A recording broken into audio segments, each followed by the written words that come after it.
And if you're joining us for the first time, or you've been with us over these last 4 weeks, we're so excited that you're here.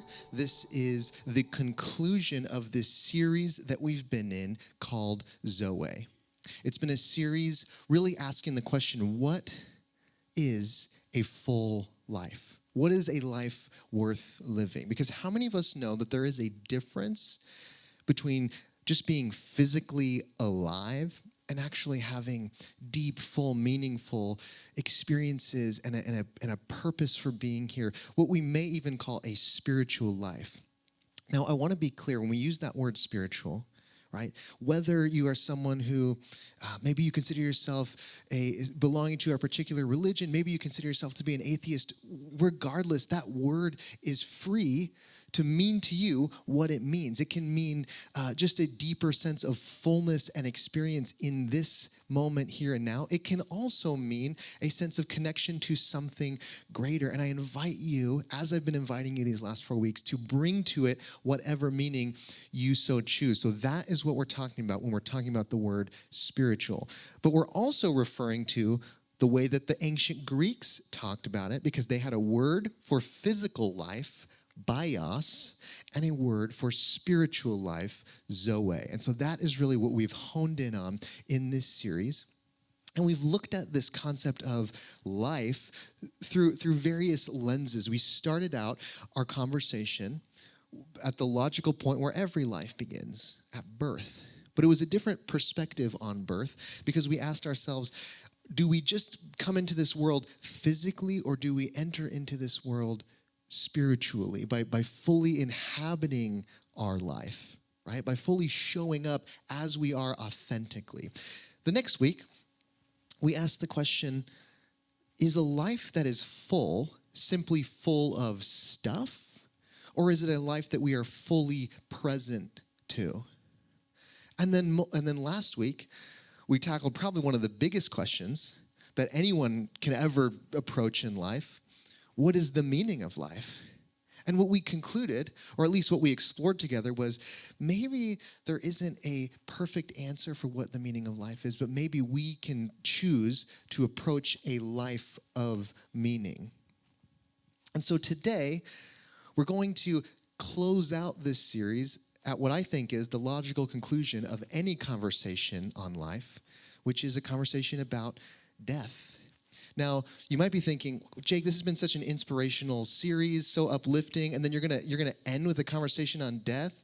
Maybe this is how you're feeling, knowing that we're gonna end on a conversation about death. No, God! No, God, please, no! No! No! No! That's my way of telling you we're gonna keep it light today, I promise. We're gonna try. We're going to try to keep it light, given the subject matter. But friends, I believe that an awareness of and the ability to talk about death is actually an integral part of a meaningful life. That not being afraid to talk about it, right? But actually bringing it close, allowing it to inform our experiences, to give us meaning rather than take meaning away. I actually believe personally that death can be one of our greatest teachers. I feel so strongly about this that I got a tattoo, and I'll show you a close-up. This is my tattoo. I got this about a year ago. And for me, it's a reminder that we are all in this school of life together, and one of the greatest classes that we ever take is death, right? It's a beautiful curriculum about letting go. And sooner or later, we all face that final exam, right? So I wanted to put that on my body as a reminder. But here's the reality, friends. Our culture does not have that exact same relationship with death. Our culture often treats life and death as opposites. Our culture often treats life as good and death as bad. And one of the ways that we see this is in the way that it treats youth as good and aging as bad, right? And we see anti-aging as this sort of dynamic that occurs not only in products, but in the way we talk about things. There's this big anti-aging movement in culture, which actually seems so counterintuitive, so unnatural, because aging is the most natural thing we can do. And yet we all, and I'll admit it for myself, we all engage in some sort of anti-aging component in our lives. Like, I'll stand up here on a Sunday and be like, we need to surrender to nature and let reality and nature take its course in all things. And then I'll go home and put a product in my hair to keep myself from balding. You know what I mean? And so it's like, I don't take my own lessons often, but that's okay. We all have our own version of it. But we treat death and aging as a mistake, as something that can be fixed. And yet I wonder, friends, if a meaningful life is not one where we beat death or we fix death, but we integrate it, allowing it to inform our experiences while we live. And perhaps one of the ways that we do this is by stopping our avoidance and our unwillingness to interact with death. We stop doing that long enough to allow it to inform our perspective, to open our mind, right? To see things from a higher vantage point. Now, we have a bit of an advantage here in Arizona, in the Southwest, in the desert, because how many of us know that here in the desert, death is kind of around every cactus, every corner, right? I'm excited to announce that yesterday, Olivia and I officially became Arizonans, and I'll tell you why. We experienced this rite of passage that I think maybe every Arizonan needs to, because yesterday I was sitting in my office preparing for this message. So how perfect, right? I'm thinking about what I'm going to say to you right now, and then I hear a scream out in the hallway. So I open the door and I see something coming towards me. Now, you might not be able to see this very well, but there's a snake in the house. How many people have had this experience before? Right? Not as many as you'd think. That's it looking right at me, right? Sometimes death stares you in the face and all you can do is stare back. Now, thankfully, the fire department came and they were kind enough to take care of it for us. But yeah, we're official.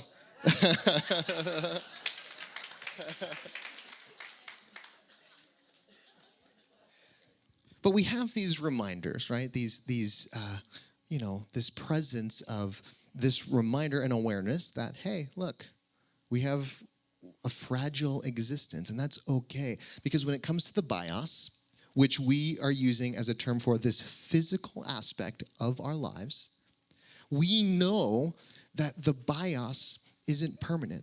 We know that the physical ends. And if you didn't know that, I'm so sorry to be the one to break it to you today. Really, I am.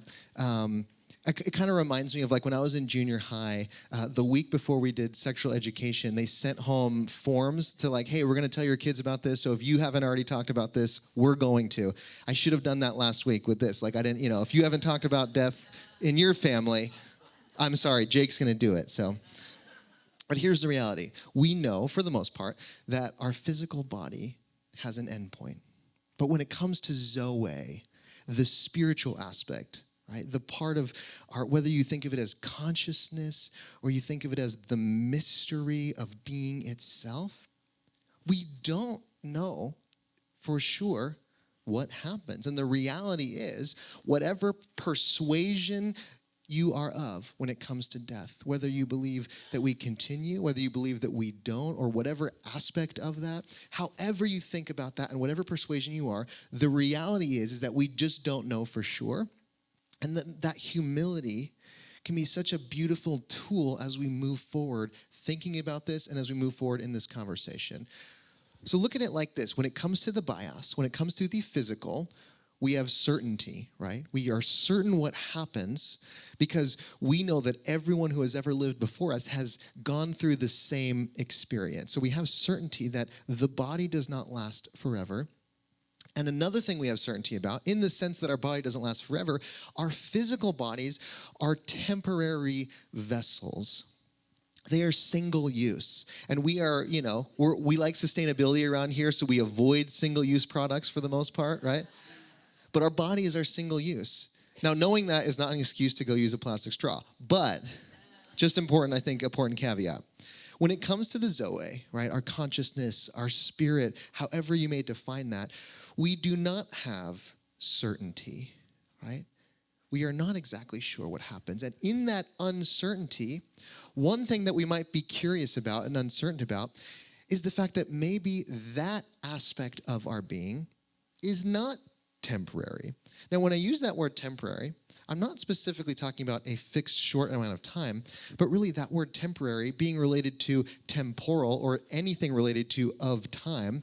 We might think about that word temporary as just something being of time, right? In time. So when we say things like infinite, eternal, all that, these words we might think of not as endless time, but as being outside of time altogether. So it's just something we can get curious about. Perhaps who we are at our core doesn't operate on the same rules of time that our bodies do. These are things that are, I think, at least for me, helpful to wonder about and get curious about.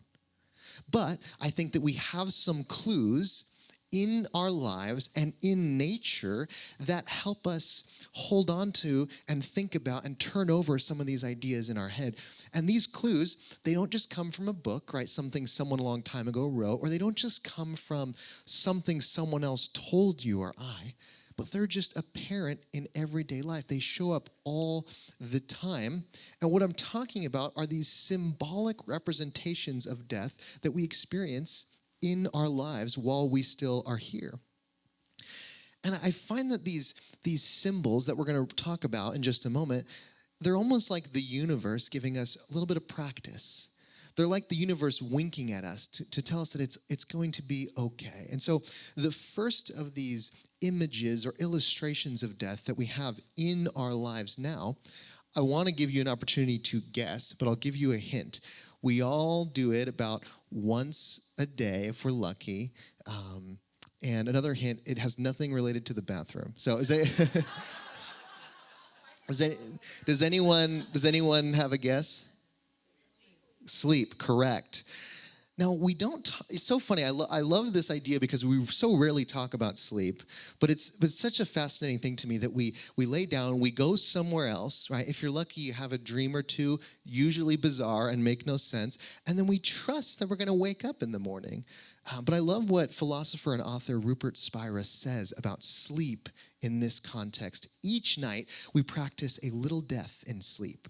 We let go of the mind and body and fall into the quiet stillness of pure being. Death is no different. It is simply the final surrender. Friends, every time we lay our head down on the pillow at night, we are given this opportunity to practice a small act of surrender. And maybe we might look at death as the greatest act of surrender we will ever engage in. But sometimes we bristle at the word surrender. We have some fear around surrender. Very understandable, because in our culture, we are so often taught to think of surrender in terms of conflict, right? In terms of battle and in terms of enemies, that we are surrendering to an enemy or surrendering to something that does not have our best interests at heart. It's almost like thinking about it in sports terms. And here we are, a Wildcat city, and thinking about ASU coming into town. You're like, we would never surrender to them. But it's not that kind of surrender, friends. What we are being asked to surrender to, I believe, is love. And what we are being asked to surrender to is that from which we came, right? We don't know, we don't remember where we were before we were born. Before we were born. We don't remember. Yikes. That's a Freudian slip. Or I'm remembering a past life. We don't remember where we were before we were born. And whether you're someone where you would say, we came from nothing, right? It's a nothing that birthed you, right? It's a nothing. It's an empty space from which you arose. So it's quite a fertile nothing. It's a fertile emptiness. It's a fertile mystery. And we might think of it as benevolent because it contained the very gift of life, right? That is what we are being asked to surrender to, right? These great bookends of our life, birth and death, right? So we're surrendering not to an enemy, but to the very love that allowed us to be here in the first place. And how does this help us in our lives now? Well, all of us experience difficulty in our lives. And we experience things and situations that we would normally resist. Surrender would be the last thing on our minds, right? Things like change, loss, unmet expectations. These are all situations where we might practice surrender, right? And that practice is for the great surrender that we all do at the end. The second hint and picture we have for death in our lives now is looking at the dynamics and processes that are going on in our bodies. Because the reality is we are all dying all the time and we are all being reborn all the time. Because our cells die and are reborn at the rate of about 1 million cells every second, okay? So there is a constant process of birth and death happening inside of us. And this accumulates over time to the degree that they estimate that around every 7 years, right, your entire body down to the last cell has died and been reborn. You are a fully different person every 7 years. How many of us feel that way too, right, emotionally? Olivia and I have almost been together 6 years, and so we're really looking forward to 7 years because we can officially say we've been together for a whole cell cycle. Some of you have been with a partner for 3, 4, maybe 5 cell cycles. You might be thinking, I liked you more 3 cell cycles ago. But I want to ask a question, friends. Think about yourself. Think about how you think about who you are, what you are. Are you the cells that are dying? Are you the cells that are being born? Or is this process of birth and death a phenomenon that is happening within you, right? Think about it again. Are you that which is coming? Are you that which is going? Or is all of that something that you are witness to, that you are something much larger, and all that is contained within you? To help us with this thought, I want to refer to the 8th century guru and mystic, Adi Shankara from India, who said, you are not the body, you are the consciousness which witnesses the coming and going of the body. Now, we all experience this through aging, right? Through getting older, through observing ourselves change. And I know that some of you might not think I'm in a position to talk about aging, but I experience it too, okay? Even at 31, I'm seeing it change in my own life because there was a time in my life where one of the most things that I was excited for, an exciting surprise, was finding out that I had grown a little taller. You know, it's just like, yes, like an inch or two, woohoo. Now the surprises I get are, oh great, the wart has grown back. You know what I mean? The things that are growing have changed. Or another example, when I was a kid, I know vulnerability can be scary for you, but I want to model it for you. When I was a kid, I used to climb up to the roof of my house, and I didn't like going down the ladder, so I would just jump off the roof. I used to be able to just do that, like on a Tuesday. I'm just going to jump off the roof. Now that I'm 31, if I turn too fast in bed, I get dizzy. I can give myself whiplash while sleeping. Things change. We witness our lives change. We witness our bodies change. And yet, how many of us realize that as we witness our bodies change, there's something about that witness, the consciousness observing it all, that doesn't feel like it's changing in the same way, right? Like, how many of us you would say, though you're 50, 60, 70, in some sense, you still feel 25 in the mind, right? Yeah, I've heard this from a lot of you. I think it's a beautiful thing to be curious about, that maybe from a consciousness perspective, we're all like Benjamin Button, you know? And when it comes to the bios and the ZOE, the physical or the spiritual, perhaps these different aspects of ourselves truly operate on different timelines, or perhaps one operates within time and one not so much, right? It reminds me of growing up I had a reptile. Anyone ever have a reptile as a pet? It's a very different experience than any other pet. Like dog people, cat people, a lot more alike than you think. Reptile people in another corner of the building, right? And so one of the interesting things about reptiles is they shed, and they don't shed like dogs or cats do, right? They shed their entire skin. So there have been times where my lizard would be hiding in a corner of his aquarium, and we couldn't see it, but we would see the shedding, and it was literally like a cutout of its whole body, and we'd just be like, that is so creepy and weird.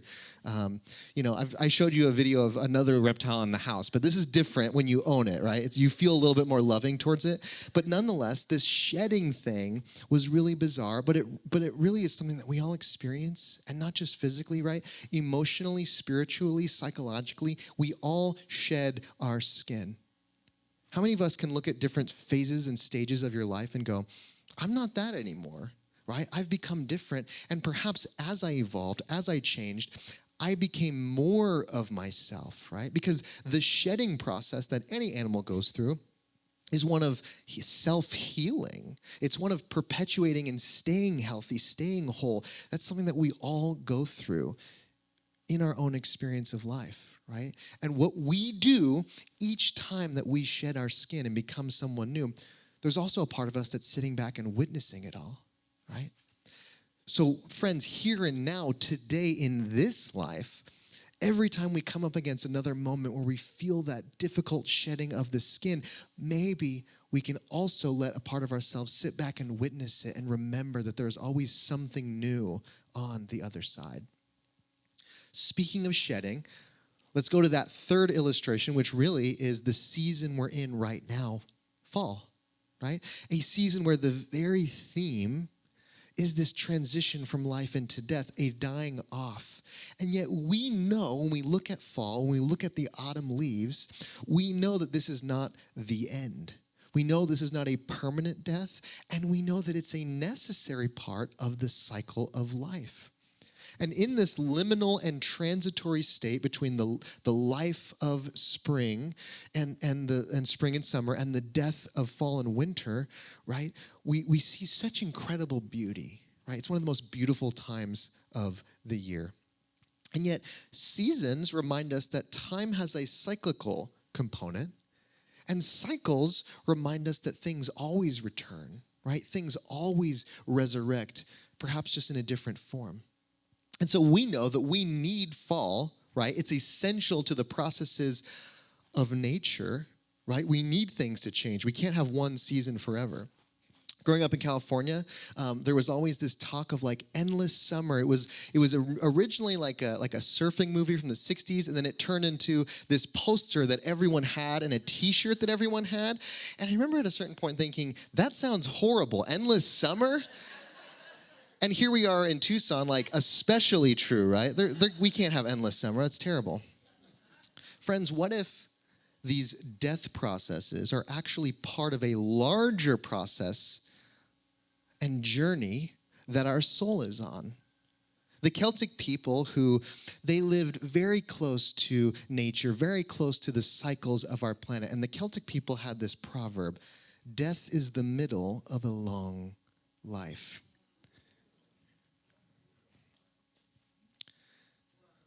I hear all the paper coming up. People are like, no. Yeah, go ahead, do it.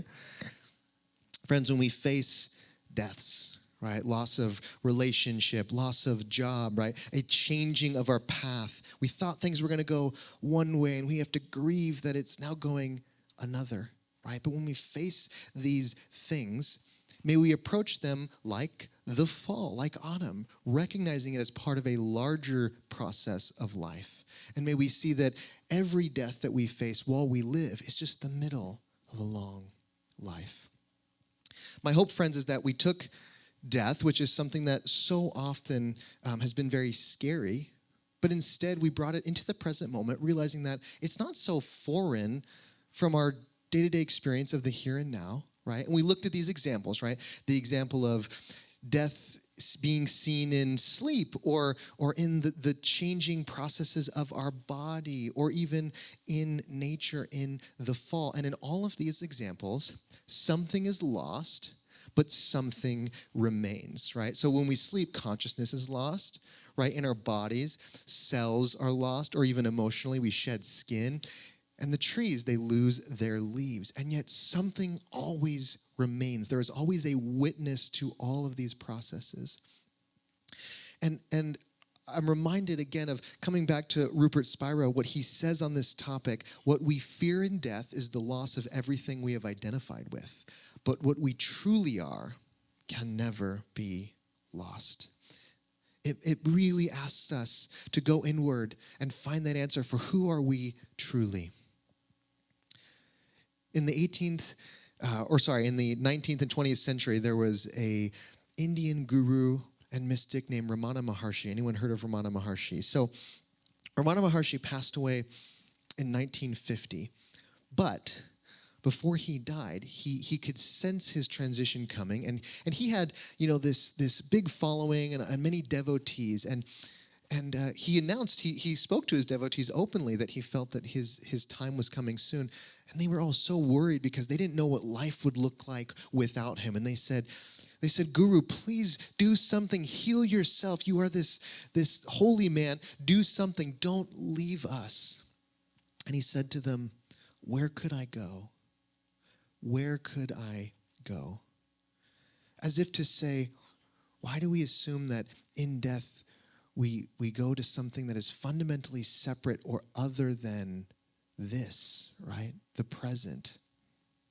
See, we know this to be true. Even on a scientific level, we know that matter cannot be created or destroyed, right? That nothing truly leaves, it just changes form. And that is what we know for sure. So think about all the space that we might create for what we don't know, what we might be open to.